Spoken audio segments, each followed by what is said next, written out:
Es un gusto para mí estar acá, como mencionaba, ¿no? Justo en el marco de por qué es tan importante poner en el centro y poner en los procesos de investigación la colaboración con las comunidades y especialmente el eje rector que tienen las mujeres, ¿no? Mujeres que en la región Monarca, conforme van a ir viendo a lo largo de la presentación, deben de estar en el centro, deben de ser reconocidas por toda la labor tan importante que desarrollan y por el contexto general, ¿no? Que se vive en la región Monarca. Eh, Como saben, en la reserva de la mariposa, de la reserva de la biosfera de la mariposa monarca, es un territorio estratégico, ¿no? Es un territorio que está en el foco de las agendas nacionales e internacionales. Alberga uno de los fenómenos migratorios más importantes, más, me atrevería a decir, maravillosos a nivel global. Pero al mismo tiempo tenemos un área que es habitada por comunidades indígenas y ejidos que cuando se decretó como área natural protegida, pues no se les consideró, ¿no? A los dueños de estos territorios, lo cual generó una problemática socioambiental muy, muy compleja. No me voy a adentrar tanto en este tema, pero pues que al final, hoy, casi 30 años después de este decreto de área natural protegida, tenemos lecciones aprendidas muy bien identificadas al final, en este territorio, hoy como muchos saben, pues es vulnerado, ¿no? Por diferentes problemáticas socioambientales. En el contexto de cambio climático, tenemos que repensar y desde la academia me atrevería a decir, difundir cada vez más en que los espacios que tengamos, porque es tan importante difundir que la Reserva de la Biosfera Mariposa Monarca nos ayuda muchísimo a regulación climática e hídrica, ¿no? Desde mi posición, cuando me toca a mí platicar sobre la importancia de la conservación y la restauración de esta área, muy pocas personas saben que la conservación y restauración de estos bosques nos ayuda muchísimo por los servicios socioambientales que ofrece en cuanto a regulación climática y en cuanto a abastecimiento de agua a través de la presa del bosque. Si no ponemos en el foco de las agendas la importancia de la conservación de estos sitios, justo por los servicios socioambientales que ofrece, pues cada vez va a ser más complicada sensibilizar o que se tomen las diferentes agendas políticas y públicas la importancia, ¿no? De la labor con los dueños de estos territorios. Respecto a cómo las comunidades o por qué es tan importante colaborar con las comunidades, específicamente lo que nosotros hemos encontrado es que las mismas comunidades hoy se enfrentan a diferentes contextos de vulnerabilidad socioambiental, porque obviamente dependen de los servicios socioecosistémicos que nos dan estas regiones. Y por otro lado, que esta vulnerabilidad se ve exacerbada por los impactos de cambio climático que hoy hay en la región. Específicamente para los fines de esta charla, nos vamos a centrar al área de estudio de las comunidades que estuvieron colaborando. Acá seleccionamos el municipio de Ocampo. Como muchos saben, bueno, en el mapa que está ahorita en pantalla se alcanza a observar la reserva de la biosfera mariposa monarca en color verde, como muchos saben, está en los límites del Estado de México y Michoacán. Especialmente para este ejercicio lo que hicimos fue seleccionar Ocampo. ¿Por qué Ocampo? Porque cuando intentamos desarrollar escenarios de impacto de cambio climático, nos llamó mucho la atención que en las estaciones meteorológicas que podemos revisar o que tienen acceso al público en general, hay muchas brechas de información, lo cual no nos permite construir escenarios de impacto de cambio climático que nos den pues alguna certeza sobre cómo van las tendencias, ¿no? En cuanto a lluvia, en cuanto a aumento de temperatura. Esto nos llamaba muchísimo la atención porque al final estamos hablando de Ocampo, que alberga dos de los principales santuarios de la Reserva de la Biosfera Mariposa Monarca, que es el Rosario y Sierra Chincua, ¿no? Que generalmente cuando vemos en las noticias es donde se concentra muchísima información y son de los santuarios que reciben la mayor cantidad de turismo. Si no tenemos información concreta que nos permita saber cómo van a ir estas tendencias climáticas en estos sitios que al final están en el foco, ya cuando queremos analizar las otras hectáreas de la reserva de la biosfera mariposa monarca, pues nos quedamos un poco incompletos. Es por eso que decidimos desarrollar este ejercicio con comunidades indígenas y ejidos de este municipio. Aquí van a ver en esta tabla, sintetizamos qué fue o cuál es como la superficie forestal de los sitios que estuvieron participando. Aquí se alcanza a percibir o el análisis nos permite ver que estas comunidades indígenas y ejidos que participaron específicamente albergan bosque núcleo, que son estos bosques donde están los principales santuarios de la mariposa monarca. También albergan área de amortiguamiento que funciona como un clúster. Esta área de amortiguamiento nos permite conservar en buen estado esta área núcleo y pues al final superficie forestal, pero también superficie que tiene sitios productivos, lo cual también es bastante interesante para los fines de este ejercicio. En la reserva de la mariposa monarca, como ya les mencioné, el impacto del cambio climático se observa principalmente a través del agua. El agua es al final un eje transversal, es un tema muy sensible para todos. Y en la región lo que pudimos analizar es hay una disminución estacional en la disponibilidad hídrica. Esto impacta directamente en las actividades de la vida cotidiana y productiva de los habitantes de la región y específicamente hablando de impactos de cambio climático, cómo se ha vivido esta tendencia en la variabilidad climática, podemos observarla directamente en irregularidades en los patrones de lluvia. Esto es lo que encontramos a grosso modo en muchísima información que está accesible al público porque otra vez, reitero, la Reserva de la Biosfera Mariposa Monarca, hay mucha información que se ha generado sobre este sitio, ¿no? Es un sitio que está en el foco de la agenda global. Entonces, a nivel académico, a nivel gubernamental, hay mucha información. Pero ¿qué pasa cuando vemos que no hay información sobre cómo la viven los dueños de estos territorios? O qué es lo que están viendo los dueños de estos territorios, ¿no? Entonces, ahí es donde entra la importancia de impulsar estrategias de adaptación. ¿Qué fue lo que encontramos? Que estas estrategias de adaptación son más efectivas cuando se considera cómo se percibe el riesgo por los dueños de estos territorios y por quienes habitan estos territorios. Eso fue un poco lo que tratamos de impulsar a través de este ejercicio. ¿Dónde están algunas de las áreas de oportunidad? Poner a las comunidades en el centro de las estrategias, hacer llegar esta información desarrollada por academia y gobierno, sistematizar y hacer como pues sí, una intersección entre, ok, esta es la información que se ha encontrado en la academia, estas son las diferentes acciones que se van a impulsar en los diferentes niveles de gobierno y hay que sistematizar cómo se ven, cómo ven las comunidades que los impactos del cambio climático o las tendencias de la variabilidad climática, qué es lo que quieren las comunidades, cómo se ven en un futuro, ¿no? Eso también al final me gusta a mí siempre reiterar, estamos hablando que ellos son los dueños de estos territorios, ¿no? ¿Cómo se quieren ver? A partir de considerar esta información en la academia y estas percepciones locales, entonces sí, poder contribuir e identificar áreas de oportunidad desde la academia o desde la investigación que contribuyan a impulsar su visión de futuro, ¿no? Y ¿cómo lo encontramos en la región monarca? Pues contribuir a generar alternativas de vida sustentable. Al final estamos hablando de un sitio que es área natural protegida. Hay que reconocer, valorar y difundir el conocimiento local. En la Reserva de la Biosfera Mariposa Monarca hay muchísimo conocimiento tradicional.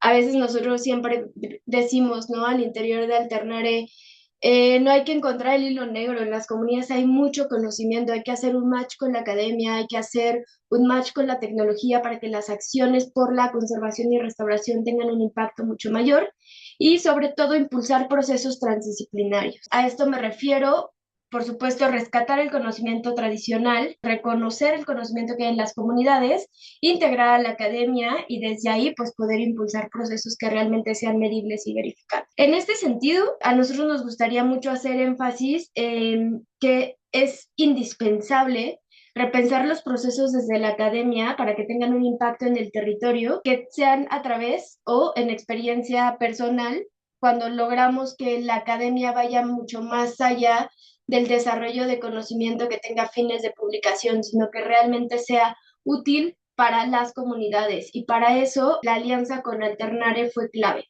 Esto nos permitió investigar en territorio, hacer mucho más eficiente los procesos que se querían impulsar y lograr que los ejercicios tuvieran un impacto a largo plazo, ¿no? Que fuera mucho más allá de una serie de talleres o de una serie de actividades en las cuales las comunidades pues destinaban tiempo y esfuerzo, ¿no? Entonces, en este sentido, ¿por qué seleccionamos en su momento Alternare? porque era una organización con más de 27 años de labor ininterrumpida en la región. Es una organización que hoy está formada por más de 80% de su equipo operativo, que hoy, y me voy a presentar como un miembro del equipo Alternare, porque lo soy. Hoy somos más de 30 personas, 80% habitantes de la región, y algo bien interesante en el contexto que mencionábamos en la presentación, hoy más del 80% del equipo operativo de Alternare son mujeres locales impulsando procesos de conservación y restauración, lo cual lo hace bastante relevante en el marco local, nacional e internacional. Y sobre todo, pues estos 27 años de labor ininterrumpida permitían una relación de confianza con los habitantes, ¿no? Que hubiera sido completamente distinto si yo me presentaba en su momento como estudiante de maestría de la UNAM a poder presentarme como una colaboradora para impulsar un proceso que Alternar en su momento había identificado como importante, ¿no? Que era esta brecha que había de conocimiento sobre el impacto del cambio climático, cómo se percibían los habitantes. En este sentido, pues esto permitió un proceso de construcción del proceso de investigación. Esto fue sumamente interesante y enriquecedor porque al final nos permitió una co-construcción de un proceso que fue apropiado por las mismas comunidades, ¿no? Y también tener un lenguaje y tiempo compartido. El lenguaje fue clave para los procesos participativos. En esta pantalla van a poder ver cómo fue, les presentaba, ¿no? Cuáles eran las áreas de oportunidad.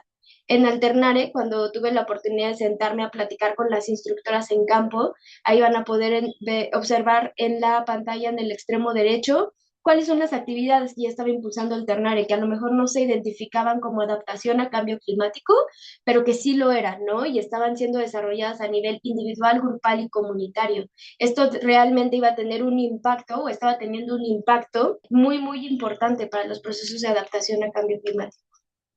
Entonces, a partir de aquí, ¿qué fue lo que hicimos? Las mujeres rurales están en el centro de la relación territorio, agua y vida cotidiana. ¿Por qué? Porque en la región, como muchos saben, hay problemas de migración, ¿no? Hay muchísimas en las reservas de la mariposa monarca, específicamente en las comunidades indígenas y ejidos que tienen área de amortiguamiento y área núcleo, pues las personas tienen que migrar. ¿Por qué? Porque ya no pueden aprovechar el bosque, ¿no? Si lo queremos ver es mucho más complejo que eso, pero intentemos sintetizarlo de esa manera. ¿Qué es lo que pasa? Los hombres migran. ¿Quiénes se quedan en las comunidades? Las mujeres. ¿Quiénes son vulnerables a los impactos del cambio climático? Las mujeres. ¿Quiénes se quedan a resolver las principales problemáticas que enfrentan a nivel familiar de salud, alimentación o recursos financieros para las familias? Las mujeres. Entonces, ellas observan directamente el impacto del cambio climático en el tema de agua. A partir de aquí, junto con el equipo operativo de Alternare, desarrollamos una metodología participativa con enfoque conductual. Talleres participativos, entrevistas semiestructuradas, encuestas y procesos de codiseño. Como pueden ver en esta fotografía que a mí me gusta mucho, las instructoras de Alternare en ese momento, reitero, son personas locales, entonces ayudaron muchísimo a poder compartir la información para poder sistematizar qué es lo que se sabe de cambio climático en la región, qué es lo que se sabe de adaptación de cambio climático en la región, cómo lo están percibiendo las mujeres y cuáles son esas áreas de oportunidad que ellas identifican y que quisieran atender para poder construir esa visión a futuro que mencionaba.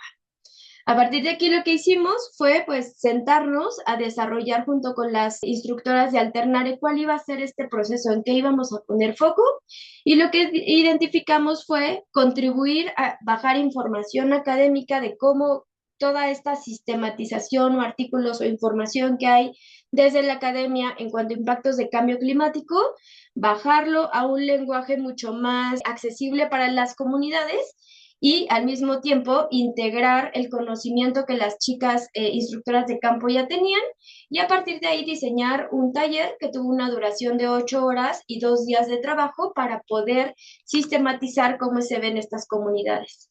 Específicamente en qué consistía, ¿no? Estas horas de trabajo, que, reitero, otra vez, al tener este enfoque de género por identificar a las mujeres como las más vulnerables a los impactos de cambio climático en la región, pues había que adaptar horarios, por ejemplo, ¿no? Porque otra vez las mujeres, además de toda la labor que hacen, pues necesitan tiempo para ir a recoger a sus chiquitos a la escuela, o si bajaban, o ganaba el tiempo, porque sí, fue algo de lo que pasó, tener espacios seguros donde pudieran estar los niños en cuanto ellas participaban en el taller. Y bueno, ¿qué fue lo que hicimos? Transecto comunitario, ¿eso qué fue? Salir a las comunidades, al entorno pues, cercano, y muchos de ellos eran los bosques, para que las mujeres pudieran identificar qué era lo que ellas veían que había cambiado. Desde muchas de ellas habían nacido en la reserva, bueno, en las comunidades de la reserva, otras habían llegado porque se habían casado, por ejemplo, con alguien que era habitante de estas comunidades, y entonces era muy interesante ver desde esta perspectiva intergeneracional en las que participaban mujeres que tenían más de 70 años, 65 años, hasta las más jóvenes, ¿no? Contamos con la participación de mujeres de 15, 16 años. Entonces, era ver cómo ellas habían visto que estaba impactando el cambio climático en su región. Después, hacer un mapa hablado de la comunidad, destacar lugares significativos, cuáles son los espacios que para ellas representan o son sitios clave, ¿no? Y esto no nada más que tuviera como espacios como bosques, ¿no? O como zonas en cuanto a recursos naturales, también con fines productivos, también con fines de generación de ingresos y también de elementos culturales relevantes. Hacer una línea del tiempo y tendencias climáticas, esto fue súper interesante porque otra vez contamos con la participación desde personas de la tercera edad hasta las más jóvenes, y era muy interesante ver qué era lo que ellas identificaban como impactos de cambio climático en sus comunidades. Hacer un calendario estacional de las estrategias de vida, lo cual es clave, que esto tenía fines productivos, y ver cómo identificaban, ¿no?, los recursos naturales de la región en cuanto a estados de conservación y en cuanto a los servicios socioecosistémicos que nos brindaban. Clasificación de riesgos y estrategias de adaptación. Ok, identificamos primero cuáles son las principales actividades productivas y después cómo les impactaba el cambio climático a esas actividades productivas, para poder identificar qué era en lo que ellas querían poner foco con fines de adaptación para reducir su vulnerabilidad, y hacer un mapeo institucional sobre las diferentes actores de diferentes sectores que tenían presencia en la región y que ellas podrían recurrir, ¿no? En caso de presentarse un evento climático que vulnerara su bienestar. Aquí en la pantalla van a poder ver un poquito de lo que pudimos rescatar en estos talleres. Este específicamente es del ejido El Rosario, como mencionaba al inicio de la charla. Este ejido es sumamente, pues tiene muchísimo foco, es sumamente interesante cómo van las tendencias en este ejido. Este alberga el principal santuario, o el que en los últimos años ha recibido más mariposa monarca, y era muy interesante ver qué es lo que veían estas mujeres, ¿no? En pantalla van a poder ver cómo comenzaban el mapa hablado, un poco lo que les compartía. Pudimos tener la participación de diferentes edades, ¿no? Lo cual también enriqueció muchísimo el proceso. Y en el mapa que ven en la imagen que se ve un poco más grande, así es como las mujeres iban desarrollando, ¿no? ¿Qué sitios para ellas veían relevantes? ¿Cuáles eran las que consideraban que eran más vulnerables en caso de haber un impacto de cambio climático? Ver tendencias de cómo había cambiado su entorno a lo largo del tiempo. El calendario estacional que se ve en el extremo izquierdo de la pantalla, este también sirvió muchísimo, ¿no? Para analizar cómo es que estas mujeres ven estos impactos de cambio climático. Pueden ver una tabla en la que ellas mismas diseñaron qué actividades productivas son las que se hacen. Después enumeraron del 0 al 3 qué tan vulnerable era dicha actividad a diferentes afectaciones derivadas del clima que ellas identificaban a lo largo del tiempo, y después ahí la fueron como calificando, y al final toda esta información se sistematizó y se compartió en una infografía para las demás comunidades, porque ellas, el resultado y fin último de este taller es que ellas identificaran qué técnicas de adaptación ya estaban desarrollando, cuáles querían aprender porque las identificaban como importantes, dado que podrían contribuir a reducir su vulnerabilidad, y así se veía al final el mapa hablado. Este fue solamente de un ejercicio con una de estas comunidades que les mencionaba, que esta se encuentra en el ejido del Rosario, y aquí lo que pueden ver específicamente son actividades productivas. sitios importantes culturalmente hablando, socioecosistémicamente hablando, por los servicios que les proveen y sobre todo lo que es más interesante, ellas ubicaban sus hogares y a partir de aquí, de estos hogares, si es que se veían o no vulnerables, por ejemplo, especialmente en este caso, a deslaves, porque en esta región en el 2010, derivado de lluvias atípicas, hubo un deslave que ellas mismas identificaban como algo que tenían que tener en el radar, ¿no? Por si volvía a suceder. En esta línea del tiempo, aquí pueden ver, por ejemplo, ellas identificaban como línea de partida 1979, porque era cuando había llegado la persona que tenía mayor edad de este grupo, ¿no?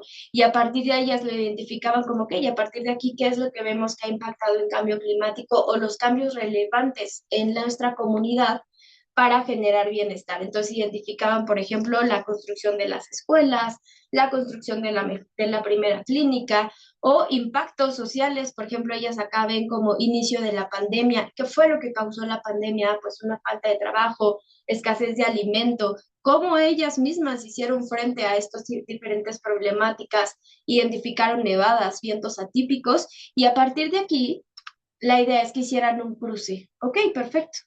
Esto fue lo que hemos visto, que es la tendencia o los impactos o eventos socioambientales que más han vulnerado a nuestra comunidad.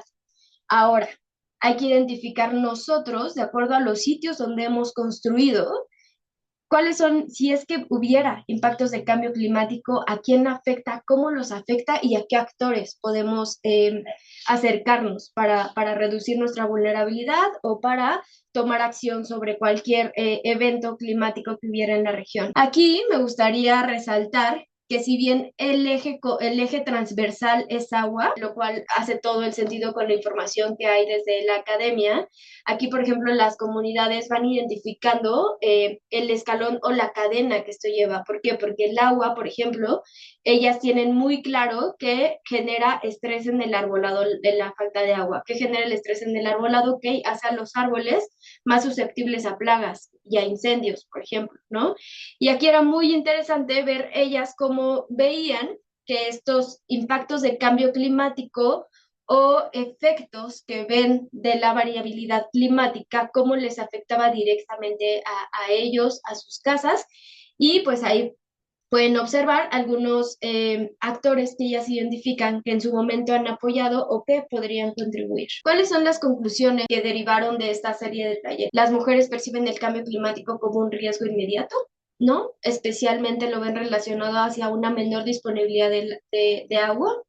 Hay una incertidumbre climática, no saben qué es lo que va a pasar con cómo se va a comportar el clima y entonces esto qué impactos va a tener sobre sus diferentes actividades productivas y todo esto genera un impacto directo en el bienestar de sus familias. En pantalla van a ver pues sí, una tabla que simplifica algo de la información que les he venido compartiendo. Son eventos climáticos que ellas identifican en sus comunidades, deslave del 2010, heladas y vientos atípicos, incendios, y ellas la identifican como sequías, que es crisis hídrica.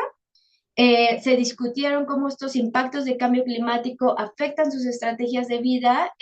También se habló sobre la importancia de la conservación de los bosques y los diferentes recursos naturales para, como pues sí, por los servicios que ofrecen para mejorar sus medios de vida. Algo que a mí me gusta siempre resaltar de estos ejercicios, hay muchísimo conocimiento local sobre cambio climático. Las mujeres, si bien no identifican a lo mejor cambio climático como tal, han escuchado el término o lo identifican en sus propias palabras, como pueden ver aquí este pequeño testimonio que rescaté de alguna de alguno de los mensajes que se compartieron en los talleres.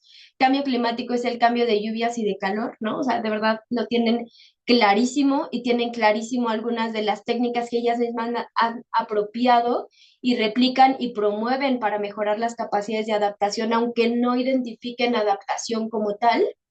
Y algo que también nos llamó mucho la atención fue, se desconoce desde las comunidades instrumentos, documentos o planeaciones que haya a nivel federal o información técnica o académica que hable sobre cambio climático, cómo está pegando el cambio climático, qué están haciendo, ¿no? Desde las diferentes esferas sobre el cambio climático que se ve en la región específicamente en el tema de agua. Estas son algunas de las técnicas que las comunidades hoy están adoptando y que a lo mejor no identifican directamente como adaptación, pero hoy es algo que las comunidades ya están haciendo. Producción sostenible de alimentos para autoconsumo, especialmente huertos biodinámicos, que son producción de alimentos, especialmente en hortalizas, todos libres de agroquímicos. Las comunidades y especialmente las mujeres lo ven como la opción más segura de alimentación y de mejorar la nutrición para sus familias, para sus hijos. Y además, como les decía, hay un problema de migración muy fuerte. Los hombres se van, entonces las mujeres ahorran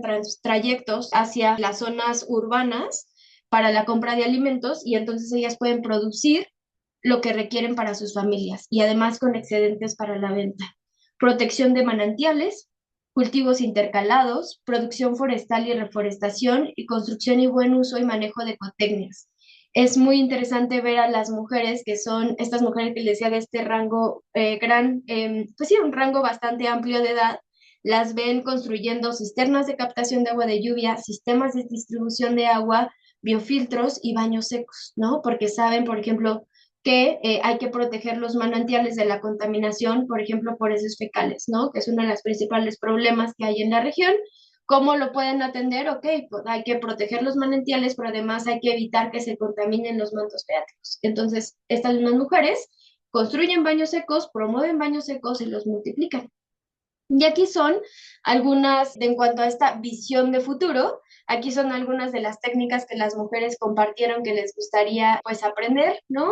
Control integral de incendios, lo cual estuvo pues fue como bastante interesante que ellas mismas se autorreconocieran como que si nosotros lo estamos viendo tenemos que capacitarnos, ¿no? Pero al mismo tiempo es bastante complejo porque como sabemos, una de las principales problemáticas que enfrentan las mujeres de comunidades indígenas y ejidos es que ellas no son dueñas del territorio.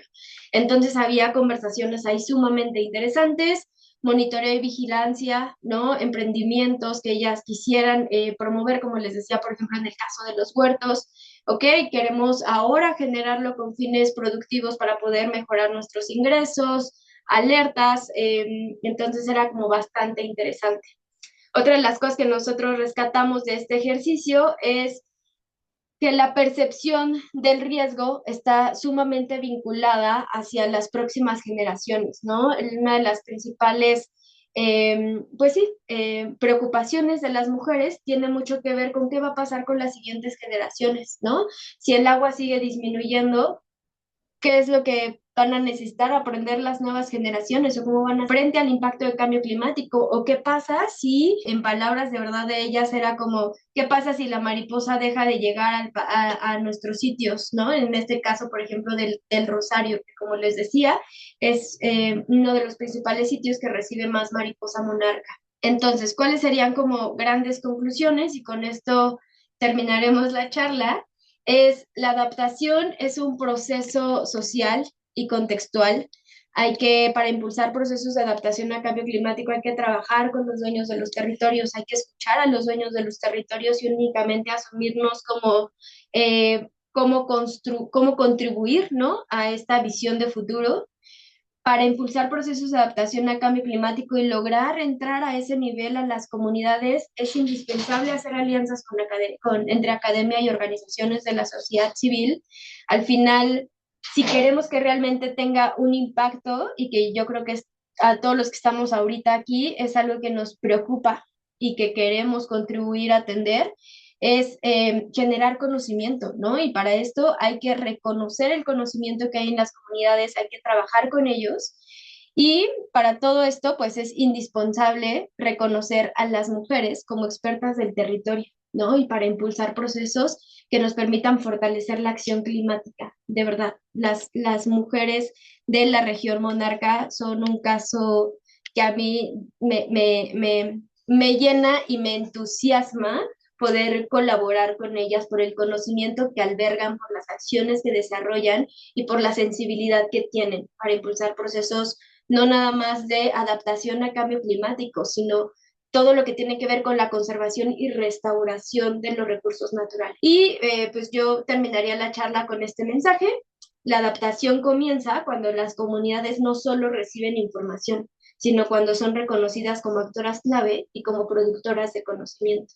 Aquí es donde realmente podemos empezar a hablar de procesos de adaptación al cambio climático y llevándolo mucho más global, procesos de conservación y de restauración, de los cuales, en el caso de la Reserva Monarca, millones nos vemos beneficiados, ¿no? Al menos acá en Ciudad de México y en algunas de las principales ciudades del centro. Con eso yo terminaría y pues muchas gracias por estar acá. Muchísimas gracias, Karen, por esta excelente presentación. Creo que nos dejas con muchas ganas de seguir indagando en este tipo de iniciativas y sobre todo en este espacio en particular que efectivamente creo que iniciaste diciendo que es emblemático y que además tiene mucho potencial para estudiar por todo este tema, no solamente de la mariposa, sino el tema de la captación de agua de lluvia y por el propio proceso de conservación que debe tener el área, ¿no? Como situado como área natural protegida. Y bueno, tenemos aquí algunas preguntas, esperemos que vayan llegando un poco más. Preguntan si en el grupo Alternare hay participación de la juventud. Supongo yo que en particular en este proyecto. Sí, en Alternare como general, o sea, a nivel institucional, me voy a regresar a esta pantalla. En Alternare se impulsa un modelo de desarrollo integral sustentable. Este sí tiene como eje transversal la participación de juventudes locales. Uno de los que en ese momento de este ejercicio nos llamó mucho la atención es el programa de formación de instructores, que es lo que hacen cada año, lanzan una convocatoria en las diferentes comunidades indígenas y ejidos, seleccionan a 30 y se dan becas. Estas becas incluyen capacitación en todo el modelo, son más de 30 técnicas de sustentabilidad, alimentación y hospedaje. Y después, eso que implica una carta compromiso, se internan en el centro de capacitación de Alternare, que está entre los dos principales santuarios, y con el compromiso, es importante reiterar, Alternare es organización sin fines de lucro, entonces no cobran para nada a las comunidades, lo que sí se les pide, el compromiso de internarse, acabar y replicar en sus comunidades. Hoy ya hay 215 personas egresadas que multiplican este modelo en las diferentes comunidades. Y bueno, ese es solamente un ejemplo, ¿no? Pero al final en Alterna siempre decimos es el centro de la estrategia, porque trabajar con las juventudes es clave. Otra vez, por el tema de migración que mencioné, si no generamos alternativas de vida sustentable, los jóvenes salen a buscar oportunidades de vida. Hay que literal buscar, ¿no? Generar estas alternativas de vida que les garanticen a las personas, sobre todo cuando están impulsando procesos de conservación y restauración, lo que requieran, ¿no? Para poder generar esta visión hacia la sustentabilidad. Tenemos aquí otra pregunta de Fernanda Delgadillo. Te agradece por la charla y comenta, tiene la duda sobre qué metodologías usó, cómo se ubicaron a las actoras y cómo se decidieron los municipios en esta presentación, en este estudio de caso que tú nos presentaste. ¿Cómo lo seleccionamos? Justo por lo que les mencionaba de los sesgos de información o más bien los huecos de información que había en estos sitios emblemáticos que son estos santuarios. Ocampo alberga dos de los principales santuarios. Al principio decidimos abrirlo a participantes de las comunidades. Sí se abrió así la invitación a los talleres, pero otra vez, como los hombres migran, quienes se apuntaban y quienes veían interesante la participación eran las mujeres, porque ellas son las que veían cómo estaban siendo estos impactos de cambio climático. En cuanto a los métodos que utilizamos, estos son algunos de los ejercicios y pues lo que hicimos fue talleres participativos, entrevistas semiestructuradas, encuestas y procesos de codiseño de materiales que permitieran difundir la información recabada, ¿no? A través de estas metodologías o de estas herramientas para poder desarrollar. Importante resaltar que esto solamente es una parte, muy importante por supuesto, pero de una metodología para impulsar procesos de adaptación a cambio climático. Justamente, Fernanda, pregunta si puedes platicar un poco más a detalle sobre las entrevistas semiestructuradas, es decir, ¿fueron a todas las personas participantes o fueron como a perfiles en específico que tuvieron una influencia, que tal vez pudieran tener como mayor accesibilidad a este tipo de procesos. Sabemos que a veces también cuando hacemos investigación quali, Ujú. muchos quieren participar, pero al momento de las entrevistas, sabemos quienes somos un poquito más tímidos o a veces sabemos quienes somos un poquito más abiertos al respecto. ¿Nos podrías platicar sobre ello? Sí, en los talleres participativos se hizo la invitación. Y literal, como tú dices, o sea, para poder como y entablar una comunicación abierta y en círculos de confianza, me atrevería a decir, en mi experiencia para elaborar estos ejercicios era muy complicado porque al final sí había como cierto sesgo, ¿no? A mí se me percibía como alguien que no era de la comunidad.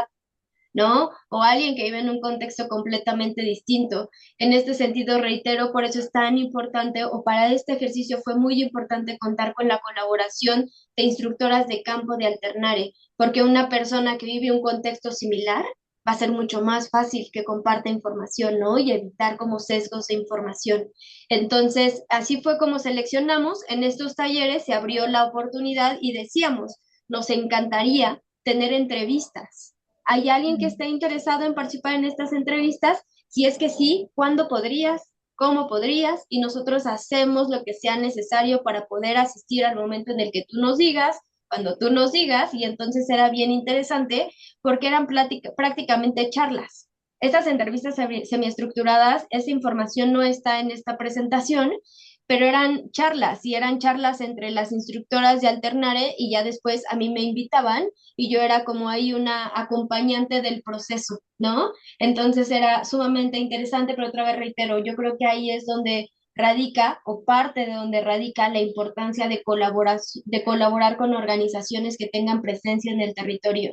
Si yo hubiera llegado como Karen Vega a presentarme como Karen Vega, hubiera sido completamente complicado que se me abrieran las puertas de sus casas, porque además eran sus casas, ¿no? Y bueno, y eso sin mencionar problemas de inseguridad que hay en la región. Perfecto. Muchísimas gracias por el nivel de detalle. No, no se preocupe. Eh, También aquí tenemos dos comentarios que vienen desde Facebook.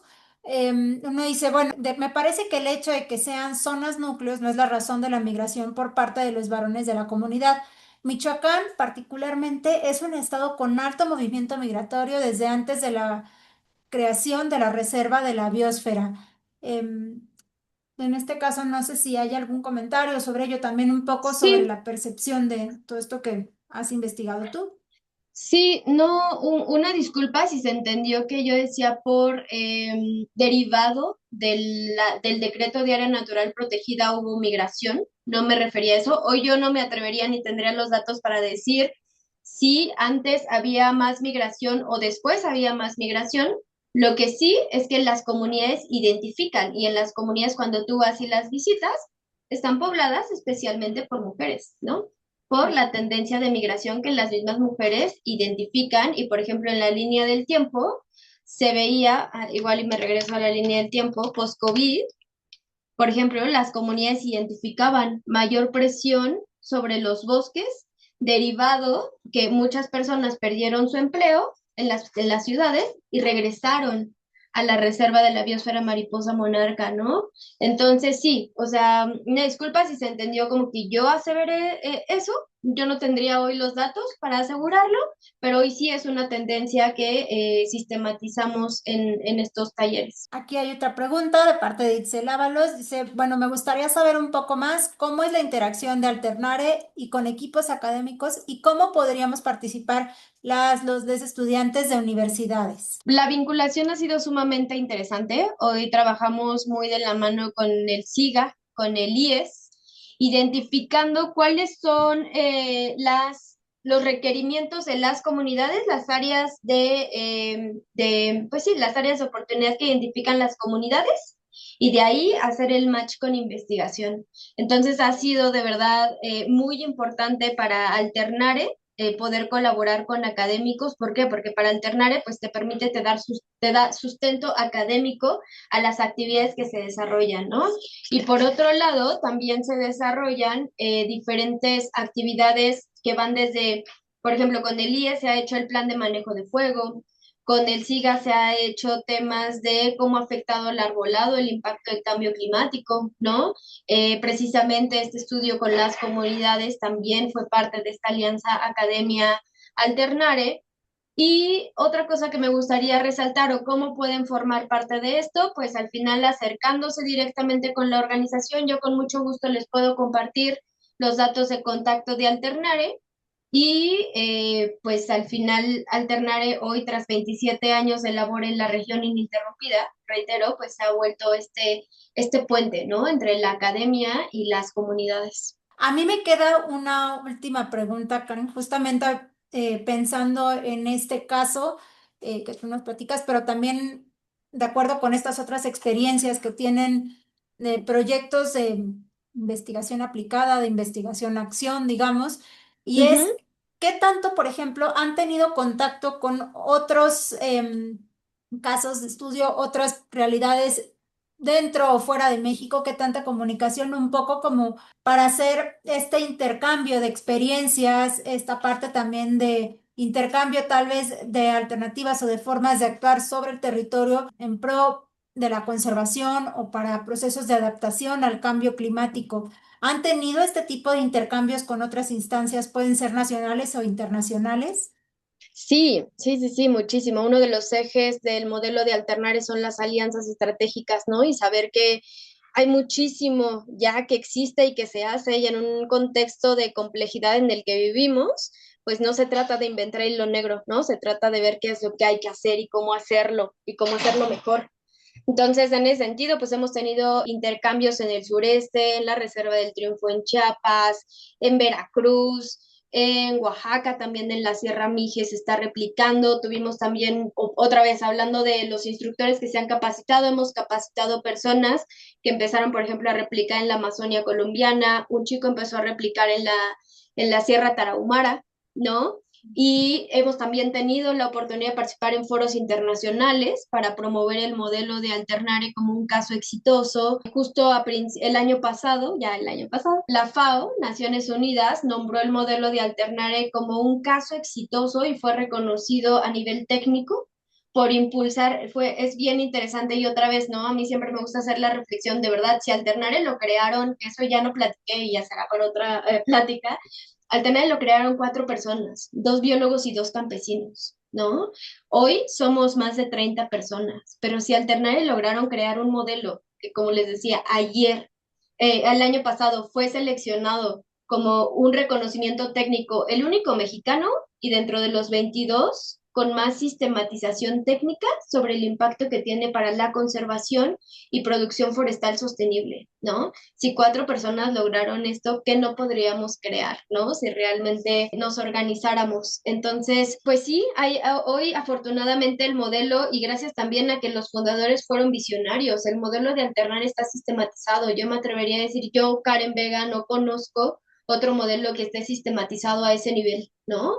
Sobre el diagnóstico que hubo cuando empezaron las labores en la región Monarca hasta el diagnóstico que se acaba de actualizar el año pasado, ¿no? Para identificar cuáles son las áreas de oportunidad o procesos de capacitación que solicitan las comunidades. Entonces, sí, sí, sí, sí, sí se ha tenido como esa presencia. Perfecto, es muy interesante esto que comentas, sobre todo creo que para aquellas personas que tal vez están haciendo sus tesis de licenciatura, posgrado, en estos temas, creo que es una oportunidad excelente para acercarse y crear alianzas, un poco como tú dices, ¿no? Y justo creo que me respondiste totalmente a las dudas que tenía sobre este intercambio de experiencias, inclusive sobre estos esquemas tal vez hasta de cooperación, ¿no? Que Ujú. pudieran darse. Y Fernanda Delgadillo también pregunta si podrían compartir algún medio de contacto con Alternare. Sí, claro. En Alternare pueden encontrar redes sociales, en todas las redes sociales, Facebook, Instagram, especialmente son como las más activas, donde también se comparten oportunidades de colaboración o de capacitación. Nos encuentran como Alternare AC. Está la página de internet www.alternare.org y les puedo dejar en el chat mi correo, que es karen.vega@alternare.org y de verdad, o sea, yo creo que hay muchísima área de oportunidad. Hoy en Alternare justo estábamos terminando planeación operativa y decíamos, hay que acercarnos a academia para ciertos temas que son interesantes, otra vez por solicitud de las comunidades, ¿no? Entonces, pues yo creo que si tienen interés y también, pues invitarlos en internet cuando ponen Alternare Michoacán o Alternare Apuro, ahí les sale el centro de capacitación de Alternare. Es un centro de 8,5 hectáreas. Ahorita es temporada de hibernación. Si tienen como planeado ir a visitar los santuarios, no pierdan la oportunidad de ir al centro de capacitación. Les reitero, es una organización de la sociedad civil. Acá se trata que vengan y conozcan el trabajo. Entonces, sin problema pueden asistir y conocer un poquito de qué es lo que se hace en las comunidades. Pues, Karen, te agradecemos muchísimo por tu tiempo y por compartirnos. Sé que es un pedacito muy chiquito de todo un gran trabajo de investigación y sobre todo creo que de cooperación y de desarrollo a nivel local. Estaremos súper gustosos de seguir escuchando sobre este proyecto y otros más que tienen en Habitare. Así que no nos vamos a despedir por completo. Creo que nos quedamos con muchas ganas de seguir escuchando las experiencias al respecto. Y bueno, nada más también me gustaría agradecerles a quienes nos acompañaron y por favor estén pendientes de las siguientes actividades que tendremos en el marco del seminario que sabemos sobre el cambio climático. Esta fue la del día de hoy, justamente. Y en un momentito más les mostramos justamente la que tendremos la próxima semana, que trata justamente de sequías y brotes, digamos, de plagas y de brotes de insectos desconcertadores en el contexto de cambio climático. Y de nueva cuenta es una sesión o un módulo que está desarrollado junto con el Centro de Investigaciones en Geografía Ambiental de la UNAM en Morelia. Y bueno, los esperamos para la siguiente sesión. Muchísimas gracias a todos por su tiempo y de nueva cuenta, Karen, muchísimas gracias a ti. No, muchísimas gracias a ustedes. Un abrazo. Hasta luego.